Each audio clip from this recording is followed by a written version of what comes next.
recently, researchers at the University of Auckland have begun investigating whether gentler approaches, such as microdosing LSD, alongside meaning-centered psychotherapy, can ease the existential suffering that accompanies advanced cancer. This trial, which includes both Maori and non-Maori participants, explores whether very small, non-hallucinogenic doses of psychedelics can help participants reconnect with meaning and reduce fear without the intensity of a full psychedelic journey. Instead of a single deep dive, microdosing can feel more like gentle daily swims, small dips beneath the surface that helps patients stay close to the light, maintaining contact with meaning and presence. Together, these approaches suggest a spectrum of possibilities, from deep dives that can reveal these luminous pearls of unity and acceptance to subtle daily immersions with microdosing that may bring more moments of connection in the midst of illness. Another area, still emerging in the research but long observed in practice, is relational conflict. MDMA has a particular history here. Before it was criminalised in the 80s, many therapists used MDMA in couples therapy. It was nicknamed Adam for its ability to restore the sense of innocence and trust. In early accounts by therapists like George Greer and Rekha Tolbert, couples describe being able to talk about painful issues without defensiveness, to listen with empathy, and to reconnect emotionally. More recently, MAPS has begun developing a protocol for MDMA-assisted couples therapy. Preliminary findings suggest it can help partners move through intense patterns of blame and reactivity and re-establish connection. One participant in a pilot study said, "We could finally hear each other without fear. It felt like our hearts were on the same side." The mechanism here echoes trauma work. MDMA lowers fear, increases empathy, fosters openness, and creates a safety bubble. In relational context, this safety bubble is shared with the other, a shared safety bubble for two oppositional parties to sit in together for a while. A space where couples can dive beneath the surface waves of defensiveness and resentment, touch the pearls of their underlying love and pain, and bring them back to the surface with greater compassion and honesty. In recent years, ayahuasca has also been used in contexts of profound relational rupture, not just between individuals, but between entire peoples. Research by Leo Roseman and Natalie Ginsberg brought Palestinians and Israelis together to sit in ceremony. Within these ayahuasca circles, participants described how rigid narratives began to soften. The medicine allowed them to see one another's humanity beneath layers of fear and anger and the depths of unbearable pain, personal, historical, and collective. These glimpses of shared humanity did not erase the asymmetry of power or the systemic injustices outside the ayahuasca room, but they opened a crack where light could enter. Facilitators described how such moments became seeds for dialogue and even joint activism, an embodied reminder that liberation cannot be one-sided. So whether in couples therapy or in circles of political conflict, psychedelics seem to help soften what has become hard, entrenched, and rigid. They allow people to dive beneath rehearsed narratives and surface-level battles, touch deeper truths, and carry pearls of empathy and recognition back to the surface.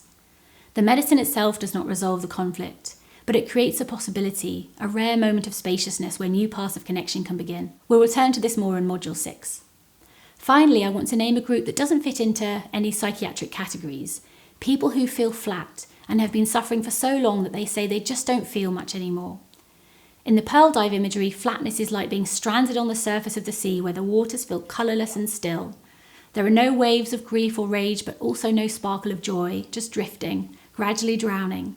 Psychedelics can sometimes reopen the possibility of diving down and rediscovering where their feelings have been hiding, and feel their rage, feel their grief, and also love, awe, playfulness, tenderness. In my qualitative study of psilocybin, one participant put it simply, "The wall blocking my emotions went right down. I could cry, I could feel."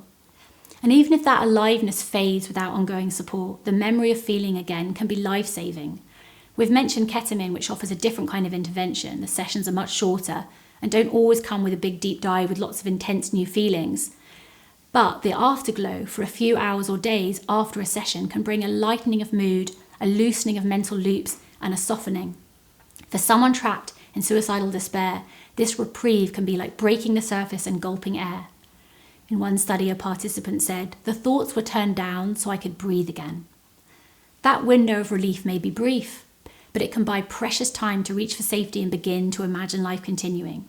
So far, we've focused mostly on full-dose psychedelic journeys. Let's look at microdosing. This is the practice of taking very small, sub-perceptual amounts of LSD or psilocybin, typically a few times a week, often according to a particular schedule, such as James Fadiman's.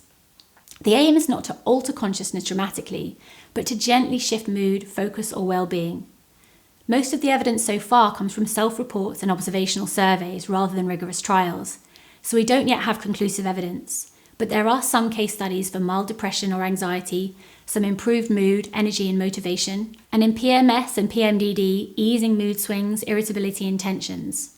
Some women also report improved mood, energy and cognitive clarity, like lifting brain fog, during perimenopause. With ADHD and focus issues, there's some greater concentration and task initiation. Microdosing became famously used in Silicon Valley as a performance-enhancing tool to help people focus at work.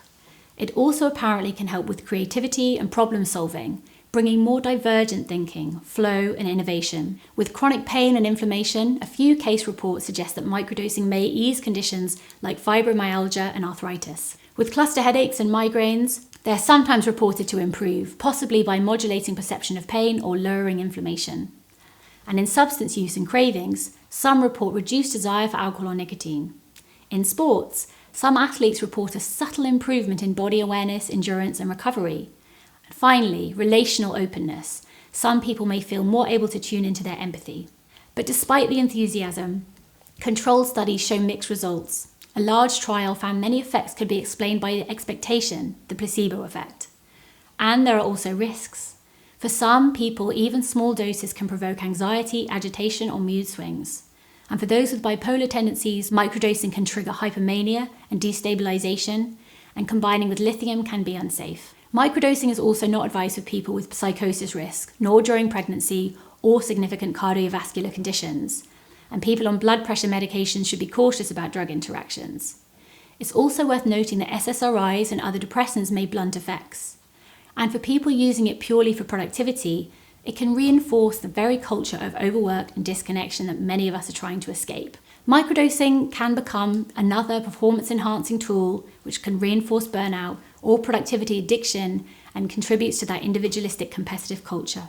And that's what gave rise to so many of our mental health problems and societal problems in the first place. For many, microdosing works best as an occasional practice which can act as a bridge after a full dose journey, a way of sustaining openness, emotional flexibility, and motivation to embed practices and lifestyle changes into daily life. Before closing this chapter, a final word on the communities who are exploring psychedelics. I've mentioned that psychedelics are non-specific amplifiers. Psychedelics have been used by cults and far-right groups.